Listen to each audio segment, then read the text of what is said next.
Real Talks, le podcast de Switzerland Sotheby's International Realty qui parle d'immobilier, sans filtre, des experts, des conseils, des vraies réponses. Bonjour et bienvenue dans le deuxième épisode du podcast de Switzerland Sotheby's. On est aujourd'hui ici dans les bureaux de Lausanne et on va parler d'un sujet qui intéresse beaucoup de monde, l'achat sur plan. Acheter un bien qui n'existe pas encore, c'est un pari ou une opportunité. Quels sont les avantages, les pièges à éviter et surtout comment bien s'y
Même si aujourd'hui, entre guillemets, il n'y a rien à voir. Est-ce que vous pouvez nous donner un exemple concret de ce que ça change par rapport à l'achat d'un bien classique ou d'un bien à rénover par exemple ? Alors, ça dépend de la recherche du client. L'avantage avec un projet neuf, c'est que il peut vraiment faire son bien comme il le souhaite, avoir un endroit finalement qui va lui ressembler, avec des choix de carrelage, de parquet, etc.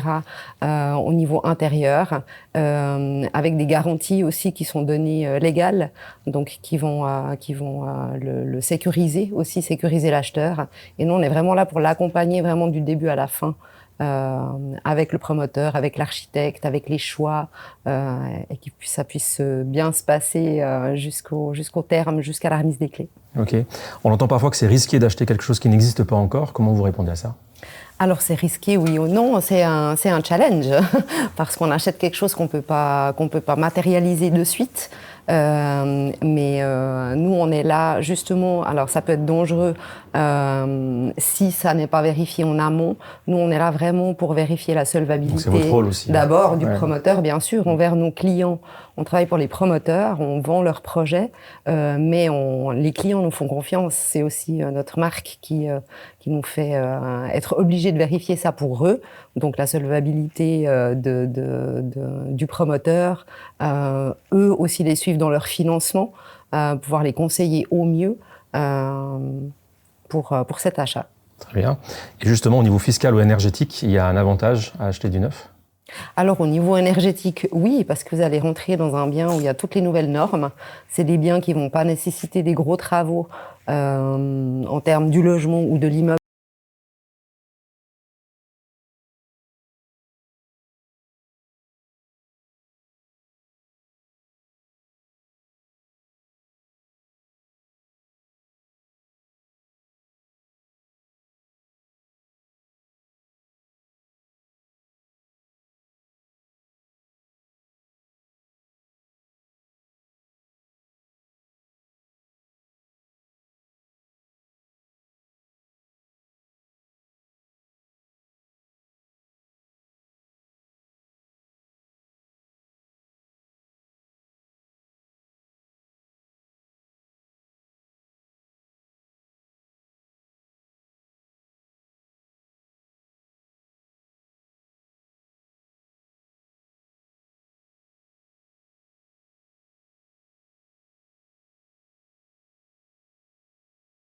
Réellement, le projet dans son ensemble, la surface de l'appartement, l'orientation. Est-ce qu'un projet est plus orienté au soleil levant ou l'autre peut-être au soleil couchant, selon les préférences des gens.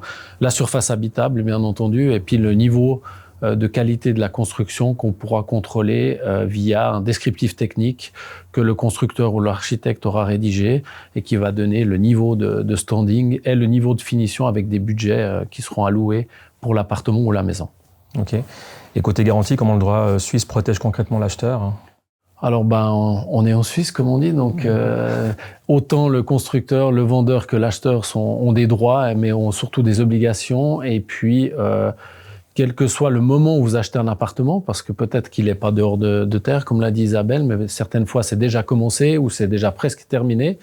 Et puis, le futur propriétaire, donc l'habitant, va reprendre les garanties légales qui sont rédigées par la norme SIA en Suisse, qui est une norme que les constructeurs, les architectes et les promoteurs doivent suivre et qui garantissent le bien fond, entre guillemets, de la construction selon les règles suisses, avec des protections pour les défauts qui sont visibles directement et des défauts qui seraient visibles seulement plus tard, cachés ou intentionnellement cachés encore plus tard. Voilà.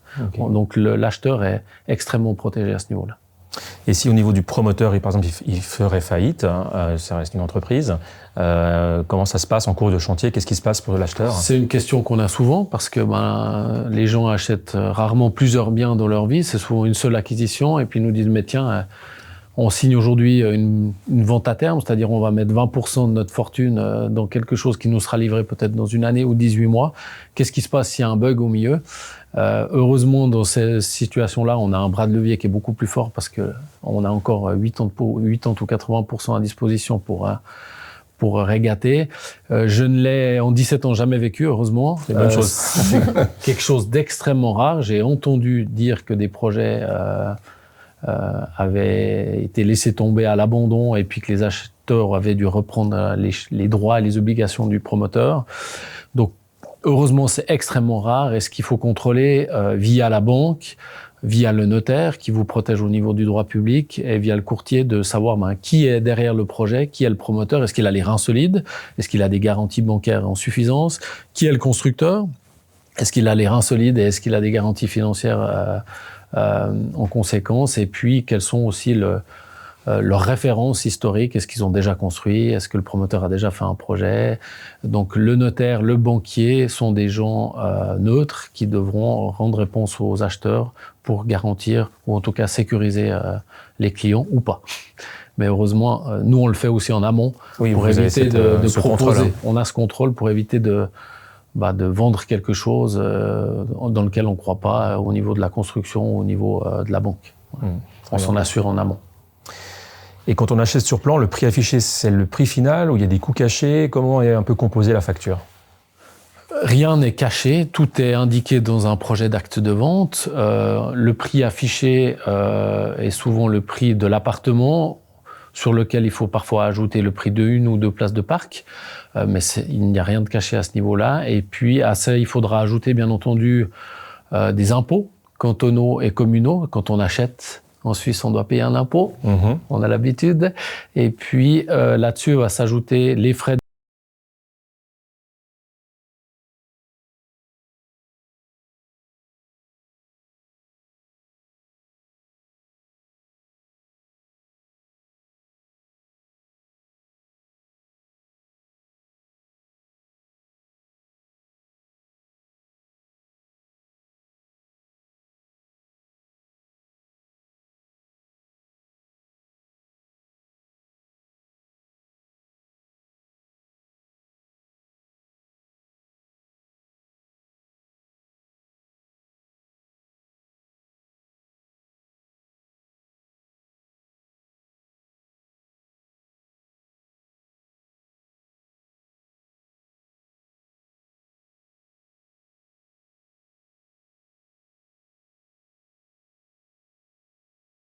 avec un contrat d'entreprise générale, on va payer des impôts uniquement sur le terrain, par exemple. Ok.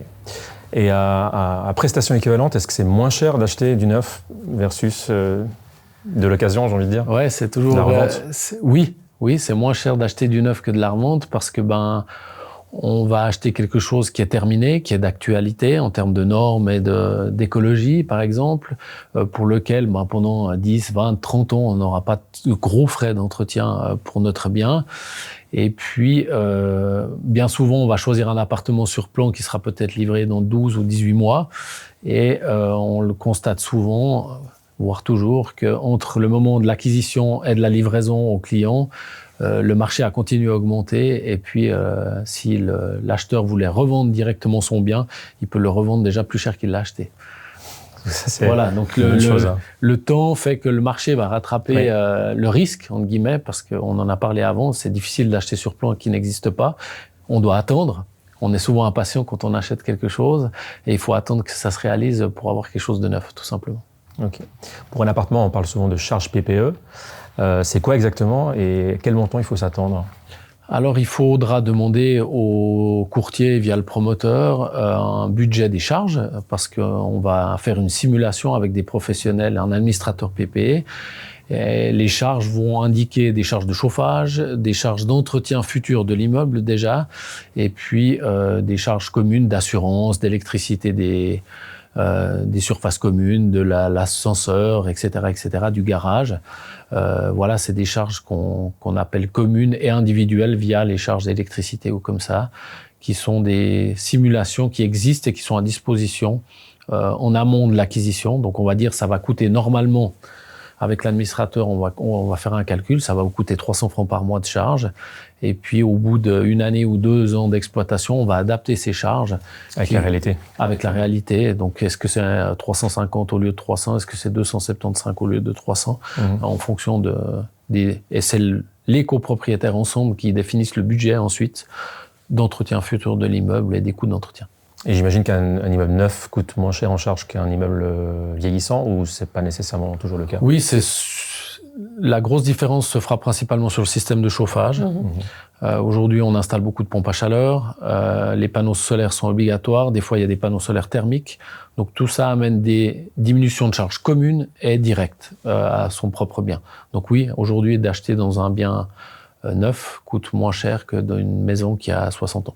Okay. Ce qui est important de soulever aussi, c'est qu'il y a dans ces charges de communes, finalement, charges de PPE, le fonds de rénovation, souvent qui est compris aussi dedans. Puis ça, c'est un fonds qui est généré pour tous les copropriétaires du bâtiment, si on prend l'exemple d'un appartement, pour justement garantir l'entretien futur de l'immeuble. Le toit, et des parties communes. Exactement. Des gros travaux. Oui. Très bien. Isabelle, concrètement, quand on signe un bien sur plan, on paye comment? Est-ce qu'on paye tout au début? Est-ce qu'on paye en plusieurs fois? Comment ça se passe? Alors, ça dépend de ce qui a été convenu avec le promoteur, de ses capacités financières, de ce que sa banque exige aussi pour libérer les fonds, etc. On peut acheter, comme a dit Jérôme, en code par terrain avec un contrat d'entreprise générale. Donc, on signe un deuxième contrat, l'acheteur signe un deuxième contrat en plus de l'acte de vente avec l'entreprise générale qui va avoir toutes les modalités concernant l'avancée des travaux. Et puis, il y a aussi des promoteurs parfois qui commencent à construire. Donc, à ce moment-là, on appelle une vente à terme.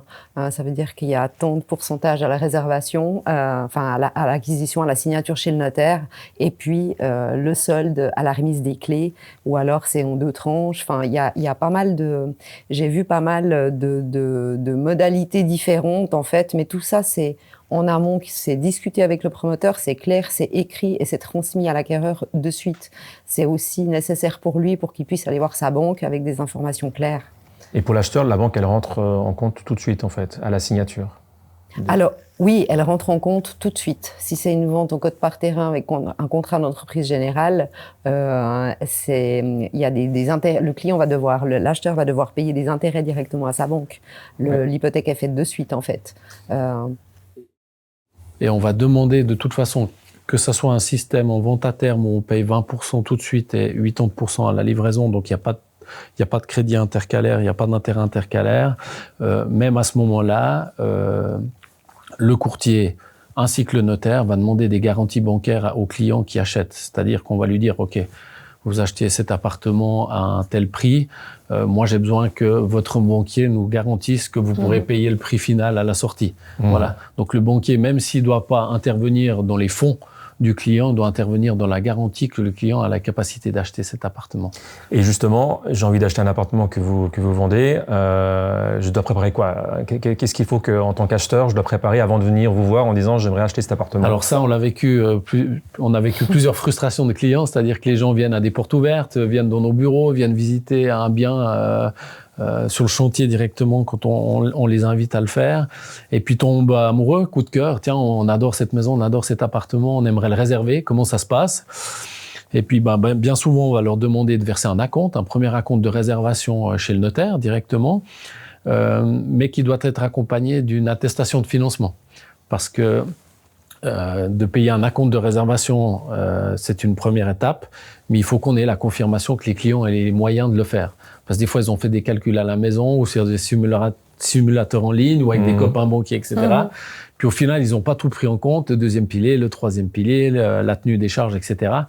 Et puis tout d'un coup, ils ont réservé une maison. Et puis au final, le banquier lui dit « Oui, mais il vous manque un peu de cash ou il vous manque de salaire, etc. » Vous n'avez pas les moyens d'aller acheter ce bien-là, donc il faut revoir votre copie. Donc on leur rembourse l'acompte de réservation et on passe au suivant. Donc on demande toujours aux gens de se préparer à une future acquisition immobilière. Vous êtes locataire, vous êtes déjà propriétaire, vous vous intéressez à acheter un nouveau bien.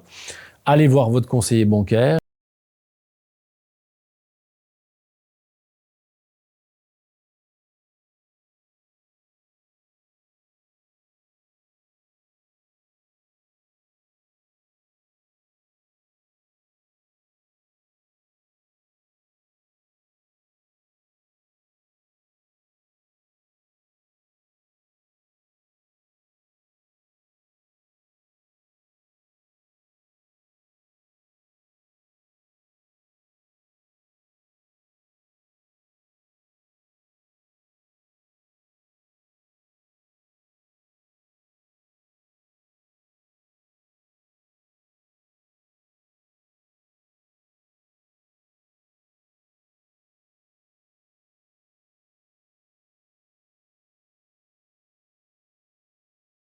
Et qui le connaît et qui va pouvoir répondre assez rapidement aux clients. Soit on a un courtier hypothécaire neutre qui est aussi partenaire du projet, qui va essayer de chercher le meilleur financement et la meilleure solution financière pour le client et son crédit hypothécaire. C'est vraiment notre rôle d'englober tout ça, en fait, et d'accompagner toutes les parties, finalement.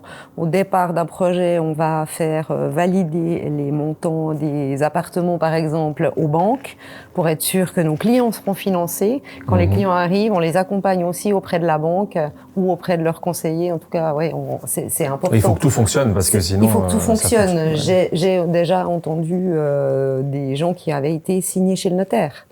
Et ils arrivent avec un acte chez le banquier. Bonjour, j'ai acheté ça.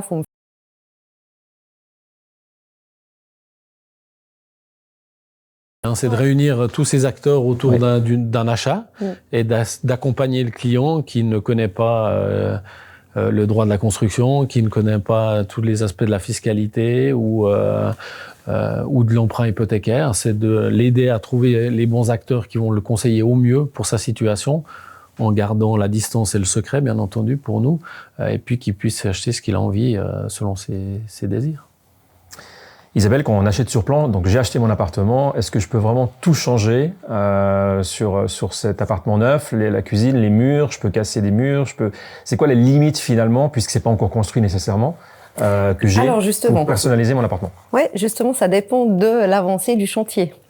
Si le gros œuvre est déjà fait, etc. Si on arrive au tout début où on est devant un champ vierge de toute construction, on peut, si le promoteur est ouvert à ça, hein, parce que ça c'est aussi des discussions en amont qu'on a avec lui, pouvoir modifier, faire d'un grand 4 pièces et demi un 5 pièces et demi ou à l'inverse. Enfin voilà, on peut modifier les murs tant que ça touche pas à la structure future du bâtiment, hein, aussi. Donc c'est pour ça que le contact avec le promoteur, avec l'architecte est important. Et puis même si la construction a commencé, alors les murs pas porteurs, justement on a à chaque fois un espèce de calendrier, hein, des deadlines jusqu'à telle date, on peut changer ça, ça et ça, et puis ensuite plus, mais par contre les finitions client, en général, c'est jusqu'à la fin. Donc, la couleur de votre cuisine ou de votre carrelage, vous pourrez toujours le choisir tant que le promoteur, tant qu'on est dans les dates, en fait. Mais par contre, pour la structure du logement, ça va vraiment dépendre de la vente, c'est la construction, aussi tout ce qui est des installations électriques, etc. En fait, si on veut rajouter des prises, etc. À un moment donné, oui, tout est possible, mais alors ça va coûter plus cher parce qu'il faut casser ce qui a déjà été fait. Ok. Et justement pour le choix de la cuisine, la couleur, etc. Oui. Comment ça se passe ? Il y a un catalogue. Comment ça se passe ? Il y a dans le descriptif de construction qu'on remet en amont au client toujours les budgets. Jérôme parlait tout à l'heure c'est ce qui nous donne, c'est ce document qui nous donne aussi une moyenne de standing, on va dire de la promotion. Il y a les budgets qui sont instaurés, donc qui font partie du prix de vente. C'est pour ça qu'il n'y a pas de frais cachés là-dedans. Et puis après, si le client choisit autre chose auprès du fournisseur qui coûterait plus cher que le budget qui a été alloué pour le logement, à ce moment-là, il faudra qu'il paye les plus-values en plus, ce qui me semble normal. Oui, donc du coup, je vais voir mon cuisiniste. Je sais pas, la cuisine, le budget c'est 20 000, par exemple, ou 30 000. Oui et non. Et j'aimerais acheter une cuisine à 35 000, oui. C'est moi qui dois rajouter les 5 000 en plus, c'est ça ? Exactement, mais vous n'allez pas forcément voir votre cuisiniste, parce que là aussi, dans le descriptif technique, vous avez les budgets et vous avez les sociétés chez lesquelles les clients vont pouvoir aller. Souvent, quelquefois, c'est très pratique parce que c'est un showroom avec tout. Le client se déplace une fois. Parfois, pour d'autres promotions, il faut aller à un endroit puis à un autre pour choisir une fois sa cuisine, une fois son carrelage. Voilà, on fait avec. On achète sur plan, donc on peut choisir ses finitions, mais il y a aussi des restrictions. Voilà, on ne peut pas tout changer en fonction de l'avancement du chantier. Et si on imagine un immeuble de 20 appartements en PPE, l'architecte ou le directeur des travaux ne peut pas aller chez 20 cuisinistes différents, etc. Donc il y a des choses qui seront imposées. Vous aurez un fournisseur pour la cuisine, un fournisseur pour le carrelage, un fournisseur pour le parquet, etc. Et puis la direction de chantier ou la direction des travaux va accompagner le client pour faire ses choix, etc. pour ça. Et puis en fonction de l'avancement du chantier, les clients pourront tout choisir, ou ne pourront plus que choisir les couleurs de la cuisine ou du carrelage, mais plus rajouter des prises parce qu'on est déjà très avancé dans le chantier. Donc, plus on est en amont de la livraison du chantier, plus il y aura de souplesse au niveau des modifications. Et certains projets sont plus souples à la modification dans leur organisation avec l'architecte et d'autres plus rigides. Voilà. Certaines fois, le promoteur va dire, écoutez, voilà, on cherche à avoir quelque chose d'assez intéressant en termes de prix, et on va limiter les choix de carrelage à 6 couleurs, la cuisine à 12 couleurs, le parquet à 3 teintes, voilà, et on peut pas sortir de ça. Donc ça, c'est expliqué aussi au début en disant, voilà, vous avez un catalogue de prestations à disposition, au-delà duquel vous ne pourrez pas aller. Donc tout ne sera pas forcément possible dans tous les projets. Ok. Et si un appartement, par exemple, n'est pas vendu tout de suite et le chantier est terminé, est-ce qu'il reste brut ou est-ce qu'il est aménagé C'est encore une fois le choix du promoteur. Okay. Est-ce qu'il préfère laisser le choix aux acheteurs finaux de faire les finitions visuelles, entre guillemets, carrelage, parquet, peinture et cuisine et sanitaire, ou est-ce qu'il décide de dire, OK, nous on veut continuer le chantier, tous les entrepreneurs sont là, donc on ne veut pas recommencer encore une fois un chantier. On termine l'appartement, on utilise un architecte d'intérieur ou quelqu'un qui a du goût pour faire des choix qui correspondent aux descriptifs techniques en termes de budget. Et puis on vend un appartement, cette fois terminé, clé en main, mais toujours neuf. Jérôme, entre la signature et le moment où je reçois les clés, en moyenne, ça prend combien de temps ? Parce que une fois que j'ai acheté mon appart, j'ai envie d'y rentrer. Alors que c'est toi qui achètes l'appartement ou ta maison, c'est extrêmement long psychologiquement. Maintenant, encore une fois, ça va dépendre de l'état d'avancement du chantier. Est-ce qu'on n'a pas encore commencé ? Est-ce que ça va démarrer ? Une nouvelle construction, donc de A à Z, on va estimer entre 18 et 24 mois entre la signature, la décision, entre guillemets, et la livraison. Voilà. Après, il y a des chantiers qui sont beaucoup plus gros, des plans de quartier, où tout d'un coup, on va commercialiser un immeuble qui est peut-être le 4e immeuble à être construit, et puis on sera peut-être livré 3 ans plus tard.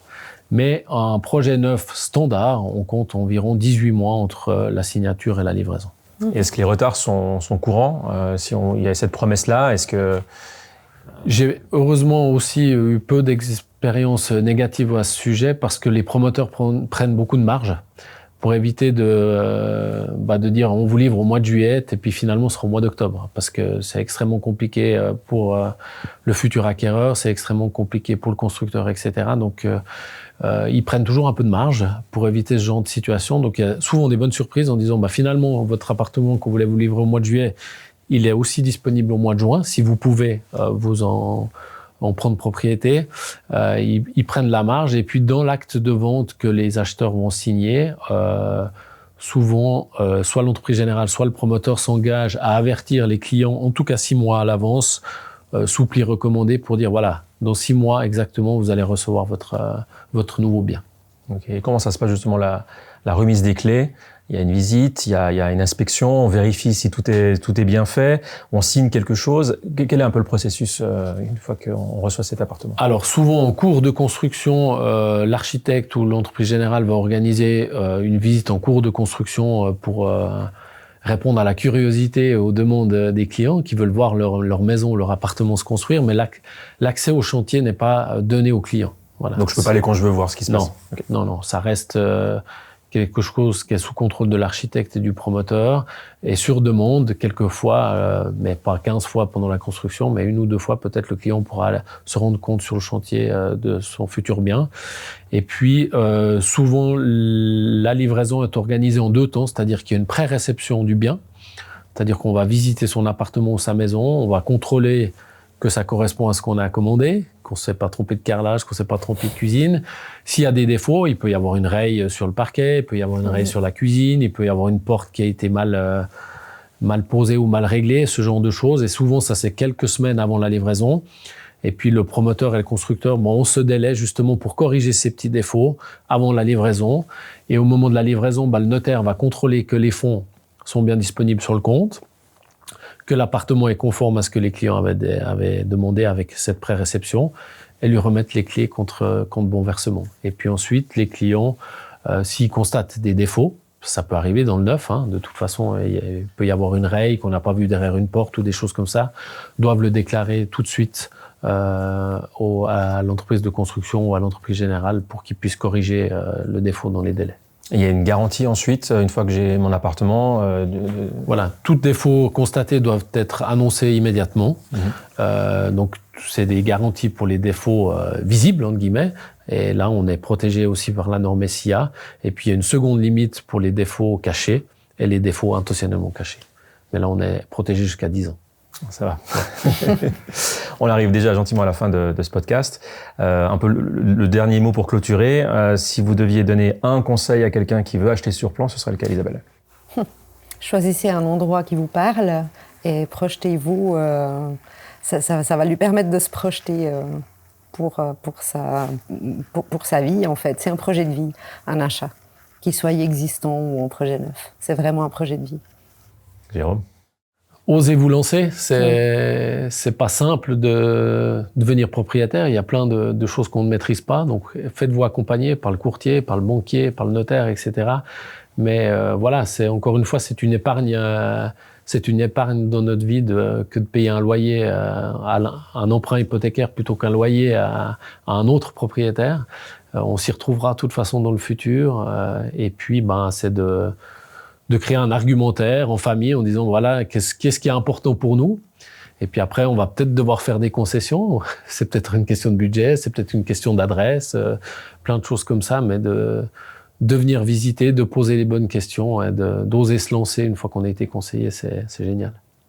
Merci Isabelle, merci Jérôme.